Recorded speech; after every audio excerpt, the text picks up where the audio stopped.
во кој јас често влагам во конфликт со моите колеги од левицата, кои се, ајде да речеме дека можеби јас припаѓам на некоја центар лево идеологија, кои се можеби малце по-лево од тие идентитетски политики од мене, јас пробувам да им објаснам дека не се препозна моментот кога тие идентитетски политики почнаа комплетно да се отуѓуваат од народот и на народот да му стануваат несватливи.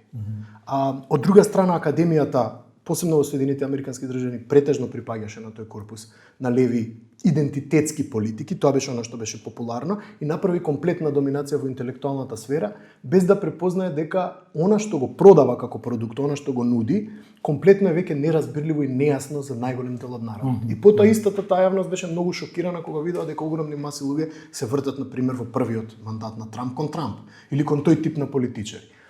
Мислам дека добро констатиравте и убаво увидовте дека во суштина не се препозна моментот кога тие идентитетски политики требаше да се заменат со враќање кон базични економски политики кои во меѓувреме десницата ги киднапираше, а со самото тоа ги киднапираше и гласачите.